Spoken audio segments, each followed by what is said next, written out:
All right. So my name is Rita Dunne, and I am I'm a law student at Detroit Mercy. Um, and I have some ideas on how to reform the Supreme Court. First, I think that, my first idea is that I think the problem with the Supreme Court, and actually I know one of the major issues with the Supreme Court is partisanship. And justices being forced to stay on for pretty much like the rest of their lives, or to stay on until a president of their political affiliation is elected. I think that this is unhealthy. I think the justices deserve to retire and live like a nice life in their, older years, and not be forced to work until death. But I also think it's unhealthy in that it gives both sides the opportunity to line up Supreme Court nominees for years and years and years ahead of time. And they can, people who nominate the Supreme Court, or who have the power to nominate the Supreme Court, in that time, they can say to all of these different judicial candidates, if you do what I say, then we'll make you a nominee for the Supreme Court. But obviously not everybody can be a nominee for the Supreme Court. And they know that they're all in competition with one another, but it forces them to literally decide their opinions based off of what this outside influential party is telling them how to decide opinions in order to get the chance to be on the Supreme Court. And their loyalty is tested for years and years, and they're not actually making their own opinions. And so, and that's what, you want independence, unbiased thought. Even though obviously justices have their different, some are more conservative, some are more liberal. The purpose of a life appointment to the Supreme Court is judicial independence. So that they're not threatened by re-election or by politics. They are free to be unbiased. And that is not happening at the Supreme Court at this moment. So to solve this, I thought that the best way to do it would be to gamify the Supreme Court. And by gamify, I mean make retirement unpredictable, but also fair, and encourage I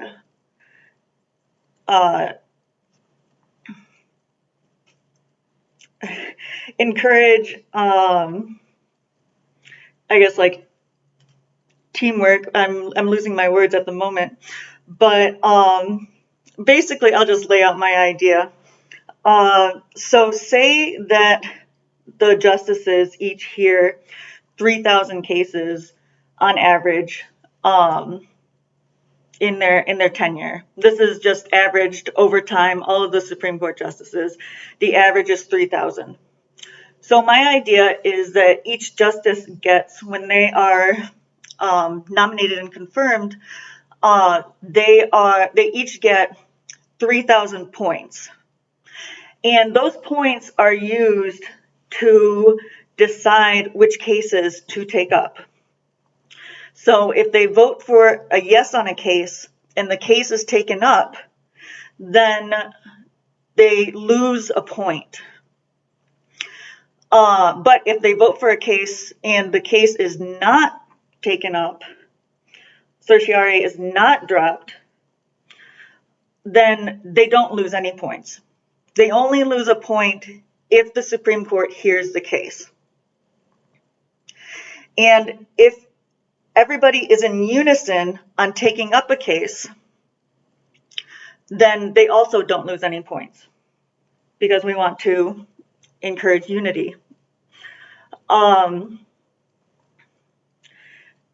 think this way it will be almost impossible. Obviously, we can see the countdown, but it will be almost impossible to predict when a justice will run out of points. And honestly, I think it should probably be 2,900, and then 2,900 points, and then a sort of gentleman's agreement of a justice can finish out their term, because I think it wouldn't be good for a justice to a new justice to be confirmed right in the middle of I don't know, just a season. I know they have 4, but I think they should finish that term, and then like, yeah, the 100 will make up for that. But this way, it will make activist justices have a smaller tenure, a shorter tenure, and justices that follow stare decisis have a longer tenure, which is how it should be. I think that is the ideal. If you want to make a lot of change, I don't think you should be on the Supreme Court for a long time, but I also don't think that you don't deserve to be on the Supreme Court at all. Justices, like I said, they should be allowed the freedom to decide cases how they actually feel, and this would sort of bring a balance to the Supreme Court. It would also make it very difficult to predict when cases or when a justice would be able to step down, so it'd be much harder to line up a justice ahead of time and vet, although I do have my ideas to improve the nomination as well. And just overall, I think this way would be better. It would allow justices also to retire, not have political pressure to retire early, nor political pressure to not retire at all. And they should be allowed freedom.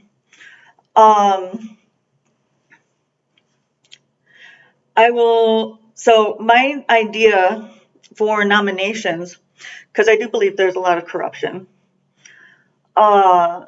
is that I think there should be a lower Supreme Court of the United States. I think that it should be made up of 104 justices, and that 104 would be, I think it should be 50 state judges or justices and 50 federal justices, but the federal justices are each from one of the 50 states. So there's one state justice and one federal justice. And the 4 are the 4 territories: Virgin Islands, American Samoa, Guam, and Puerto Rico. I might be forgetting one. I should have looked this up ahead of time.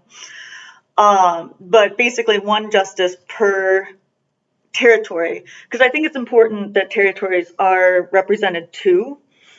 I also think territories should have, each should have 1 senator, and I think they do have House representatives, but I think territories should have 1 senator, just as an aside. But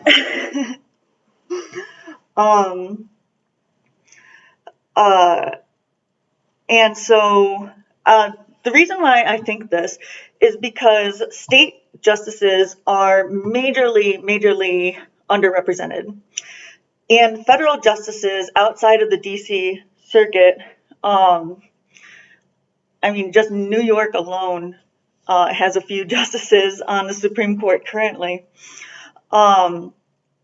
I think it is much more, while I'm a fan of the New York justices, I think that it's important to have a diversity of representation, especially when it's the highest court in the land.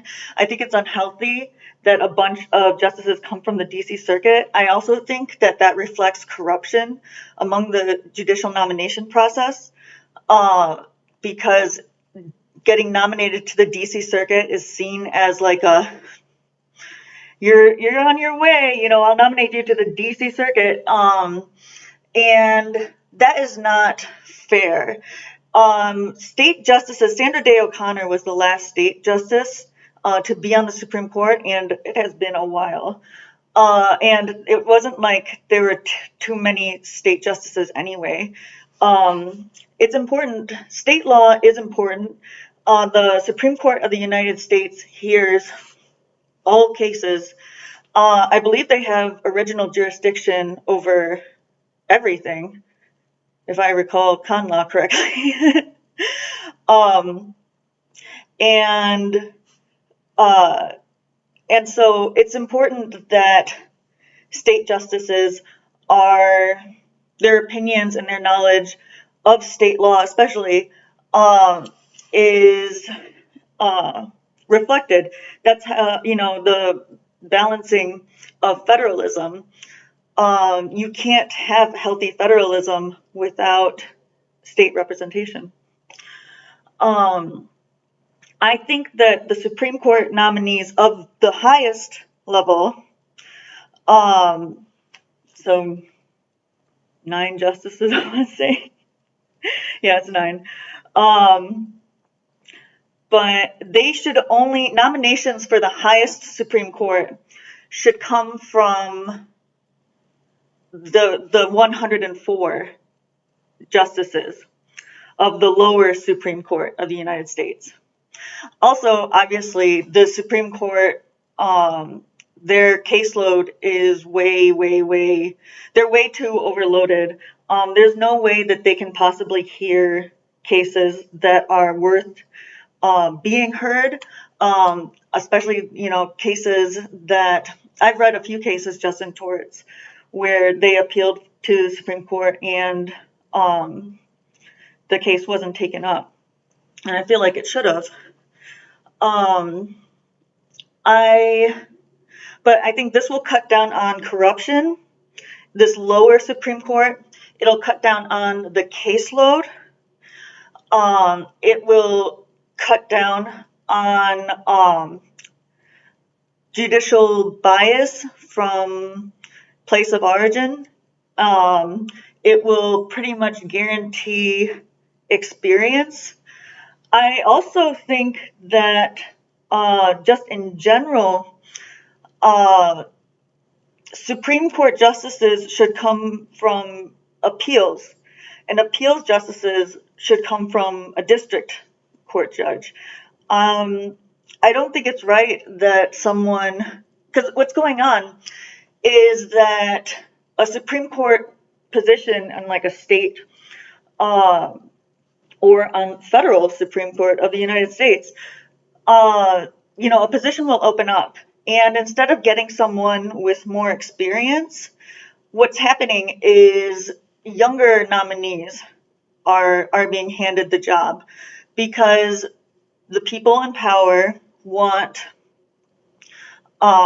they want one person that they can rely on that is young and impressionable, that has less experience and willing to do whatever, you know, all in the name of ambition.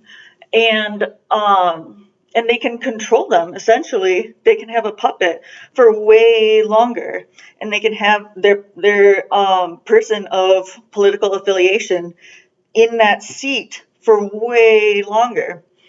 I don't think that's fair. I don't think it's right. And I think that it leads to corruption. If you force a system that you can only pick from a set amount of candidates, and the way these candidates are picked are based on experience, then it really cuts down on you know, possible influence. Of course, this is not impervious to corruption, and there are super biased judges, but I do think that this would be a much fairer way. And also, everybody would know, like, the short list of the Supreme Court, the next Supreme Court nominee. My idea for cases to be heard by the lower federal Supreme Court is to be heard per curiam, which, if I'm not mistaken, and I very well might be, would be a 3-judge panel. I think that one justice should come from the state or territory that the case is from. Perhaps because of disproportionate population and fairness and representation, I think perhaps this idea might be amended to also include state or territory that the person's from, or familiarity with that area of law.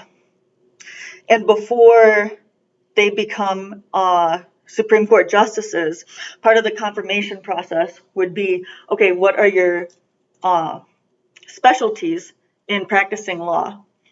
And, excuse me, and then when they are on the Supreme Court, then on the per curiam, I don't know, squad, I'll just call them, there has to be at least one justice that is from the state that the case is being heard from, or has a particular specialty in the area or one of the areas that the case is on. Just to make it fair. And I think the other 2 justices should be completely random. I don't think the same team of justices should be together all the time. I think it should be different every single time. And with 104 justices, that should be possible. Of course, there are going to be, some repeats eventually, or, they might work with one justice, and then the other justice they've never worked with before, or, something like that. But it should be as evenly mixed as possible. This would allow for more cases to be heard. I think the opinions would be better because they would have a justice that is at least familiar with the area, either geographic area or area of law. They might even be the one predetermined to write the opinion. I would think that would be the most appropriate. And yeah, I think that it would lower, having a lower caseload for the Supreme Court of the United States. They wouldn't have all of these, I guess, all of these appeals. I guess in theory, someone could lose in the district court and appeal to the Supreme Court of the United States, the highest. So the Supreme Court the highest Supreme Court wouldn't be obligated to choose only cases from the lower Supreme Court, but most likely they would mostly come from that. And cases that were chosen outside of the group that was heard by the lower federal Supreme Court of the United States, they would have special attention because they would stand out. And attention is, is half the battle. I also think that Supreme Court decisions, they should be, I know that this happens occasionally, but I think that the justices should be recorded reading their opinions out loud. And then those are put on Spotify or, on the website or whatever. There are a few reasons why I think this would be a good idea. One, I think that they would be more careful and perhaps more considerate with their words and arguments if they knew that there would be a recording of their voice saying these things that are put onto paper. But two, I also think that it would make the opinions more accessible. Some people, they have trouble reading, but listening, they're okay with. And the Supreme Court opinions, they can be quite dense. I think that it's important for the public to be able to engage with, the Supreme Court opinions, and it's much healthier that they hear the opinions themselves than to hear talking heads or other people's opinions on the opinions, and then they form their own opinions on the opinions without actually, without reading the primary source.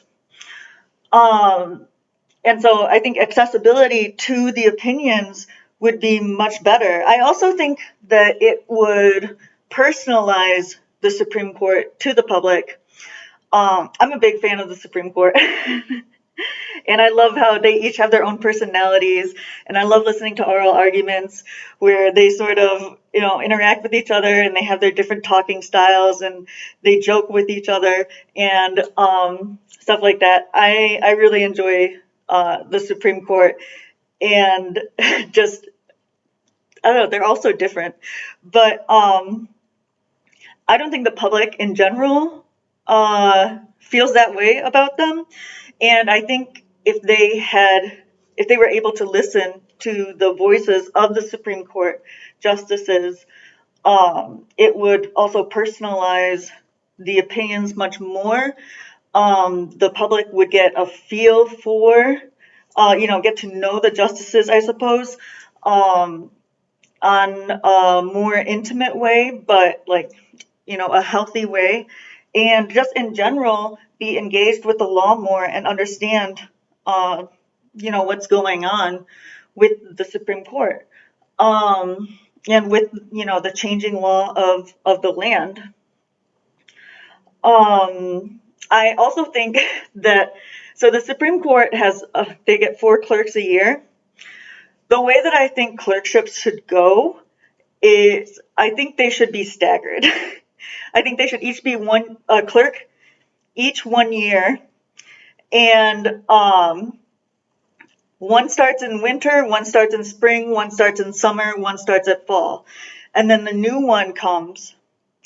And so when the new clerk comes, there's 3 clerks who are veterans already. And I think this would save a lot of time. I think it wastes a lot of the justices' time to have to catch clerks up all the time, and getting new clerks. And this way, it would be the clerk's job to catch the new clerk up, and there would be 3 veterans to one new person. I also think it is healthy to have differences of political opinions, but I also think it is unhealthy to, in like a job interview, to be forced to say, oh, I'm liberal on this, I'm these are my beliefs, or I'm super conservative. Instead, I think it would be healthy to have a mix. And so perhaps the justices, they might trade clerks, or they might rotate clerks. I've been going back and forth about this. Half a year with one, half a year with the other, with a new justice, or just 4, maybe 4 justices, but that would, in 1 year, but that would kind of counteract the purpose of having 3 veteran clerks. Unless you would have sort of, in Japan, the way offices are set up is that they just have a completely open office layout, and everybody has their desks, there's just basically 2 or 4 rows of desks, but everybody pretty much faces each other. And so if that were the case with the clerks, it may be possible for to have a clerk do work for 4 justices in 1 year. Another possibility is to make clerkships 2-year terms, or even 4. But I do think it would be healthy to have, random clerk switching, both for the clerks, for the country, and for the justices. Difference of opinion is important. It's important to just at least be exposed to a difference in opinion. Google, with its personalization of search results, is very unhealthy in that, for example, in Egypt, when they were having like a sort of uprising, it was a few years ago, but basically, if you were liberal and you searched Egypt, it gave you news about the politics and what was going on there. But if you were conservative and you searched Egypt, it would just give you like vacation, and just like traveling and history, but nothing about current events. And so the problem with the algorithm is that it keeps feeding you what you want, and you're not exposed to different opinions. And if you're not exposed, you don't know what you don't know. And you're just, in general, just the concept of it. You're not exposed to different ideas, and you don't have to accept those ideas, but even just like listening to a difference of opinion or being exposed to it is healthy. It makes your brain work. I think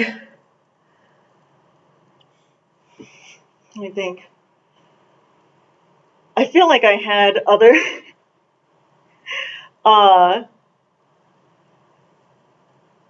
other ideas for Supreme Court reform, but that's basically it.